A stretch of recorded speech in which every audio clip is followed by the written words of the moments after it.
Hello, and welcome to Money Talks from Slate Money, where I, Felix Salmon of Axios, talk to some of the most wonderful and brilliant people in the world about interesting things. This week, we have probably the most wonderful and brilliant person in the world, June Thomas. Welcome. Thank you, Felix. June, who are you and what is your new book? I am June Thomas. I was the senior managing producer of Slate Podcasts. I worked at Slate for 25 years. Now, I guess I am a person who writes books. And my new book is called A Place of Our Own, 6 Spaces That Shaped Queer Women's Culture. The 6 chapters are the Lesbian Bar, feminist bookstores, the Softball Diamond, Lesbian Land, feminist sex toy stores, and queer vacation destinations. So we're going to talk about some of those 6 spaces. It's all coming up on Money Talks. Ah, the sizzle of McDonald's sausage. It's enough to make you crave your favorite breakfasts. Enough to head over to McDonald's. Enough to make you really wish this commercial were scratch and sniff. And if you're a sausage person, now get 2 satisfyingly savory sausage McGriddles, sausage biscuits, or sausage burritos for just $3.33. Or mix and match. Price and participation may vary. Cannot be combined with any other offer or combo meal. Single item at regular price. Ba-da-ba-ba-ba. June, you have been pretty much involved in Slate Money for the best part of a decade in one way or another. That's right. And I'm very glad that you asked me to be on Slate Money Talks, because I didn't know I was doing it at the time, but I think I wrote a business book. Well, I think you wrote an anti-business book. Oh, well, yes. Good point. But that's the best kind of business book. You know, everyone writes business books about how to make money and how to, be successful in business. And you've written a book about how not to make money and how not to be successful in business. That's absolutely right, yes. Which I think is super, super fascinating. And we will get into the details, but I think that let's just start off at the big picture. There is a kind of message that it is possible to take away from this book, which is that if you want to not make money and not be successful in business, one of the best ways to do that is to be a lesbian and to start up a lesbian company. Which I guess my question is is that true? I mean, I feel like lots of people start up unsuccessful businesses all the time. But do you think that lesbians are particularly likely to start up businesses that end up going nowhere? I think there are a lot of challenges for a lesbian business to be a successful business. However, as you said, Felix, it's pretty hard for any business to succeed. But there are definitely some systemic problems that businesses run by queer women face. We can get into them, but part of it is that I think a lot of the businesses that I write about anyway are kind of mission oriented. I'm sure there are lots of lesbians out there in America who've got fantastic, successful businesses, but they're not necessarily explicitly catering to other queer women. And that's where you get into trouble. Right. I mean, I'm sure you and I both know lots of very successful lesbian businesswomen. I certainly do. But please introduce me. Well, you're in the wrong country now. But yeah, none of them that I can think of are specifically targeting their company to queer women. I mean, I think probably one example that most Slate Money listeners would have heard of is Susie Orman. Right. Very successful woman, made lots of money, very much targeted at straight America, and that's fine. Yes, absolutely. But the businesses that try and target this much smaller population, instead of like everyone, you target just queer women, obviously start from the problem that the population of lesbians is much smaller than the population as a whole. And to what degree is that, do you think, one of the key issues here? Yeah, it's definitely, I would say, right at the very center of it. You know, it's funny, we're doing a podcast, and I remember when I was working in the podcast space, and every time a new report came out that said X% of people listen to podcasts, we would immediately go, well, that's great, because whatever the number weren't yet listening to podcasts were our next target. Maybe only, even when it was only 5%, well, that's 95% who can, suddenly start putting in earphones on a regular basis. But yeah, although I think it is true that there are more people who see themselves as queer these days, it is still a limited and not infinitely growable audience. So yeah, that's definitely one of the problems. And then there are some broad similarities among those people, which is generally not as much money as the rest of the population, perhaps a tendency to be a bit more stay in, which actually has some historical reasons. You know, I personally am a hermit, but I'm probably not the only lesbian hermit in the world. And, you know, also there's some structural problems to do with capitalization and the willingness, traditionally and historically, but still to a certain extent currently, for people who are trying to set up businesses intended to support queer women. They have trouble getting credit and, you know, financing their efforts. One of the examples you give in the book is Toys in Babeland, the sex toy store, which I guess changed its name to Babeland when it became successful, because apparently people don't get puns or something. Yes. I don't. Yes. And the story you tell in the book is that the queer founders basically found it incredibly difficult to access the kind of liquidity and banking and credit that you need in order to have a successful business. And they sold it to basically a relatively small family-run company, but that managed to have all of those relationships and managed to do quite well with it. Yeah. Yeah. And I would say that Babeland are a very good example of the financial challenges that queer women's businesses face, because they were not one of these businesses that was, we're not bothered about profits. We're not concerned about that. They, you know, when they started, the business partners, one of them was just finishing up an MBA. They were pretty focused on what was needed to stay in business, to succeed in business. They did all the things you're supposed to do. They kept opening stores. They kept expanding.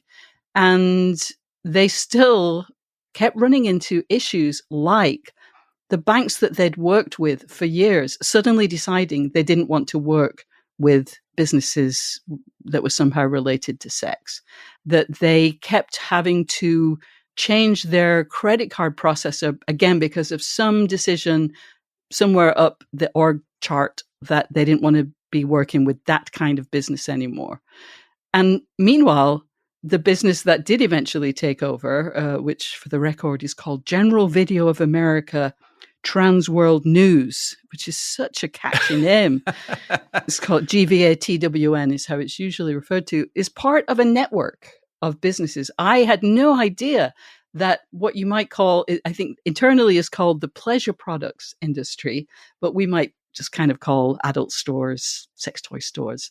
They're really very much family businesses. And often these family businesses are interconnected. So GVATWN, which took over Babeland and Good Vibrations when they were in trouble, you know, had no problems getting financing, had no problem getting supplies into stores, which was, you know, the problem at the time that Good Vibrations just did not have the money to buy inventory. So that obviously that's kind of a problem for a store.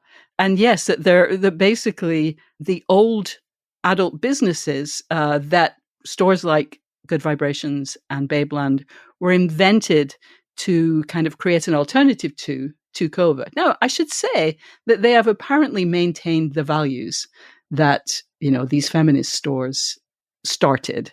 You know, there are various kinds of things that were never sold in feminist stores that are still not sold in Good Vibrations and Babeland. So they've maintained the feminist vibe, but it's not quite the same when these women-founded businesses are owned by old school adult stores. We'll take a quick break and be back in a second. When it comes to your finances, go for the credit card that's always there for you. With 24/7 US-based live customer service from Discover, everyone has the option to talk to a real person anytime, day or night. Yep, that means no more waiting for, quote, normal business hours just to get a hold of someone. We're talking real service from real people whenever you need it. Get the customer service you deserve with Discover. Limitations apply. See terms at discover.com/credit card. Reboot your credit card with Apple Card, the only credit card designed for iPhone. It gives you up to 3% daily cash back on every purchase. Plus, Apple Card has no fees, not even hidden ones. Apply for Apple Card now in the Wallet app on iPhone. Apple Card issued by Goldman Sachs Bank USA, Salt Lake City branch. Subject to credit approval. Variable APRs for Apple Card range from 19.24% to 29.49% based on creditworthiness. Rates as of February 1st, 2024. Terms and more at applecard.com. I just need to get a plug in here for absolutely no reason, but my friend Rachel Mason directed an absolutely amazing documentary, which you've probably seen, called Circus of Books, about a much more sort of gay male bookstore in Hollywood, in LA, which everyone has to see because it's just an amazing documentary. But so there's something about like having deep relationships that last a long time. Family-owned companies like can manage to carve a niche out in the way that startup, sex toy stores can't. And one of the things that was in the back of my head when I was reading this book, and you talk about it quite explicitly in a couple of places, especially when it comes to the question of land, is that there are quite a few mums in this book, not a lot, but some. And there are quite a few entrepreneurs in this book, but there are very few, if any, entrepreneur mums. And the idea that you can and will and might leave your business to your children and the business might grow over generations, which is obviously something that happens with a lot of small businesses in the straight world, just has never really been a thing in the lesbian world. Yes. I mean, the questions of succession are really very powerful because I find myself preemptively embarrassed by something I'm about to say. But, even though now there are many more lesbians, queer women, intentionally having children as queer women, their children are not necessarily going to be part of the queer community, or at least are not necessarily going to be queer themselves. In fact, the chances are they won't be. And so the notion of, building a business and passing it on to your kids just doesn't exist, even now. Maybe it will at some point in the future, but now that's not it. So there always have been questions of succession. But actually, it's interesting that you mentioned that because a couple of the people that I spoke with, including actually both of the founders of Babeland, had kids after they were deep into the creation of their business. The same is also true for at least one of the owners of a feminist bookstore that I talked to. And they told me, if they had had kids when they were building their businesses, there is no way they could have pursued them in the way they did, because certainly in the feminist bookstores, there was absolutely no money. The way that they kind of kept going was basically going into it thinking, I am never going to make more than minimum wage. And as some people said, that's fine. That's fine if you're kind of taking that on for yourself, for your future. But once you bring kids into the picture, that's just, you don't feel comfortable doing that anymore. So it's both a question of who you're going to hand off this business to, but also the sacrifices that are often required to build these businesses. Once kids are in the picture, you just don't want to keep going with that. I think that's true in the straight world too. Yes. That you do often find that people found companies before they have kids rather than after, because when a company is young, it's not making a lot of money. But the difference is that with most straight folk who start a company, they might say, well, I'm going to have to pay myself very little to begin with because there aren't going to be revenues. But if everything goes according to plan, then it will grow and I'll become, I'll have a nice income and might even become rich. And what you're saying about bookstores, but also a lot of the other businesses in the book and, queer communes in the middle of nowhere somewhere, there was never a model whereby they would make money. And they went into it with a very explicit idea that they're not in it for the money at all. Yes, they were very much driven by the mission. Several people, even, and maybe even exclusively people who had done this kind of life of sacrifice. And, I have to say, sometimes before I went into it, I figured, well, back then, because most of these businesses started in the 70s, 80s, there was just a different attitude. We didn't work so hard. No, that was not it. They were trying everything. They were incredibly innovative. They were incredibly creative. And it's just that there wasn't money, in the banana stand. It wasn't possible. Because their intention, what they really wanted was to, and many of them explicitly said this to me, what I really wanted was to create a community center. And sometimes they meant that literally a location where people could gather. And of course, there are community centers, queer community centers, even I think at least one women's center still open, but they tend to be, with very specific funding streams. They're about health, mental health, sobriety, things that actually have some way of paying for them. That's not what these women wanted. They wanted just a place where they could get together, where they could just say, I really want a place to talk about this thing that's happening in our community. Why don't we just get together on Tuesday? Anybody who's interested, come on by. There was never any even dream of funding that particular kind of center. So they thought, okay, well, I'll make a bookstore. And it might not have been that they started off going, okay, we're going to, make sure that we've got binders full of information, that we're going to make sure that we know a lot of what's going on, so that when people call us about things that have got nothing to do with the actual topic of our store, then we will be able to answer them. That they just kind of fell into this purpose and this service, really, because there was nowhere else that could do it. And they felt it was important. And even though that took time away from even the possibility of making money, that just wasn't what they were there for. So there's one strain of the book that definitely kind of explores this theme of the thing I really wanted to do was build these spaces, create these communities, and that's just not a very profitable thing. And so I didn't make a lot of profits. And that's there's a kind of practical, if this, then that sort of aspect to it. Yes. But there's another theme running through the book, which is basically that, at least in this book, capitalism and money is sort of coded in a sort of straight male way, and lesbianism is coded in a much more sort of communitarian, kind of anti-capitalist way. And like, to be a lesbian is in some way to be not part of the capitalist world. I mean, there is definitely, I can't deny that completely. I do think it's changing. And I'm not sure that it's often explicitly stated that way. Certainly, again, in the 70s, perhaps in the 80s, it was, anything that sort of smacked of leadership or elitism or any words that we might actually translate to mean successful, they were immediately, challenged and in the language of the time, trashed. I don't think that is really the problem anymore.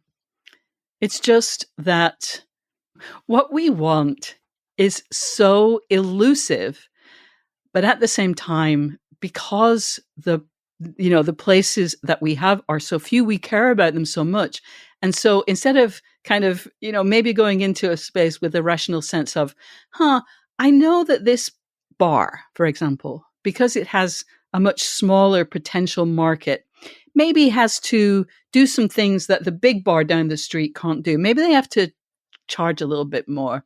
Maybe I shouldn't make demands of them that I wouldn't make about the big, more successful bar down the street. But that's not how we work. We want our spaces to be amazing. We want our spaces to be perfect. So we make demands that, if we thought about it, or we're trying to kind of game out what would be the best way to keep our spaces alive, we might behave in a different way. But we don't. And, I speak as a person. I used to work in a feminist bookstore. I think they're the most important places on earth. When there were still more of them than there are today, did I start to buy from chains that offered big discounts? Did I order from Amazon? I did. So, I mean, I'm the biggest hypocrite of all. But I also think we ask for the moon and the stars, and we will complain and complain until we get them. And I'm not sure they're actually on the menu. Was there a golden era of lesbian spaces? As you say, a lot of what you're writing about is, last century. Like now that everyone is intermediated by screens and finding community online, is the whole concept of a lesbian space something which is much more digital? I mean, certainly the internet has made it easier to find people so that you don't feel alone or lonely, even in the way that there was this urge and a need to find physical spaces. As you say, last century. It makes me feel very old. But I do still think that people want and need to make connections in the real world. Again, I'm the biggest hermit that there is. But I also know that, when you search for something, which is what we generally do online, you find exactly what you're looking for. You don't find that serendipitous connection. You don't kind of run into that person who's having a conversation with someone else that you just overhear that's about something that you are incredibly interested in or that you become incredibly interested in. Obviously, I'm just describing serendipity, but it's so much more difficult online. And one of the things that honestly I was kind of surprised by as I wrote the book was how many times, going to a place for one thing to satisfy one need actually forged a whole series of connections, just links and links in chains that kind of led to activism, but also led to much greater satisfaction than the person ever dreamed of. I would say the only lesbian business that you're not entirely complimentary about, let's say, in the book is Olivia Cruises, which is a lesbian cruise company. And your criticism of them is that they are expensive and elitist and they are not available to all queers because they're just so expensive. And yet they seem to be reasonably successful, no? They're very successful. I would say they're probably the most successful explicitly for lesbian business in America. And it's interesting that you should say that because when you first said, I'm critical of them, I was like, oh, am I really? And I think I'm not critical of them so much as I am of, oh my goodness, so this is how you succeed is by effectively excluding people. At the same time, people can save. The story of Olivia is very interesting. Olivia began as really a quite radical record company. They were going to, record the new lesbian feminist musicians, which were also going to have that same effect that the new lesbian feminist and the feminist books were of broadening people's worlds, opening them up to new possibilities. It was a, somewhat successful company. And not only did they sell records, they also would go on tour. And again, this whole ecosystem, the records would be sold in feminist bookstores, the tickets to the concerts would be sold in feminist bookstores. Well, when that whole infrastructure fell away, they kind of decided, well, instead of the Olivia artists going to people, why don't the people come to Olivia? And they decided to, take their artists, their musical artists, onto cruise lines. Now, yeah, that's really good business. Is it great for the lesbians who can't afford it? No, because what is the purpose, for me at least, of those concerts isn't only to have a great time, although, I think it's wonderful that people can have a great time. At the same time, I'm not entirely comfortable with the idea that the way that we find our spaces is to effectively price other people out of them. On the day that we're speaking, I believe the Garrick Club just decided it can't be men only. But you know what? Something tells me that it's still a pretty elite and exclusive club. And so it's not like people are going to be flooding in because who can afford, apart from who would want, to join that club. And, it's a way of keeping people out that's probably easier in a sense than, the bars of the 70s that had to keep straight men out by methods like making the bar seem incredibly unattractive so that nobody who didn't know exactly what was going on in there would want to go in there. Now, having a nice, fancy place that you can dress up for, that feels like the trip of a century, that does actually feel in many ways less troublesome, better for a person's spirit than, a crummy bar that's made to look bad, that like, this is what you deserve. That feels, there's much that's better about that. But I also can't be quite comfortable with how many people are priced out of this wonderful world. We'll be right back after this. This is the story of the one. As head of maintenance at a concert hall, he knows the show must always go on. That's why he works behind the scenes, ensuring every light is working, the HVAC is humming, and his facility shines. With Grainger's supplies and solutions for every challenge he faces, plus 24/7 customer support, his venue never misses a beat. Call quickgrainger.com or just stop by. Grainger, for the ones who get it done. A collision between a Chinese jet and an American spy plane. He came and rammed into our left wing. With relations increasingly strained, what are the chances of things spinning out of control? The Western world was asleep. I'm Gordon Carrera. I'll be exploring the friction in this most important of relationships and asking, has the West taken its eye off the ball? You cannot ignore China. From BBC Radio 4, this is Shadow War, China and the West. Listen wherever you get your podcasts. In 1978, gay people in California faced a dire threat. Proposition 6, the Briggs Initiative. The teaching profession is riddled with the homosexual element. John Briggs is going to fire every gay and lesbian school teacher in the state of California. I'm Christina Cauterucci. This season on Slow Burn, we'll explore how a nationwide backlash against gays and lesbians led to a massive showdown in California.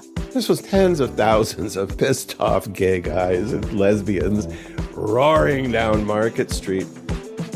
With so much at stake, young people became activists. We've got to fight back. We can't let this happen in California. And activists became leaders.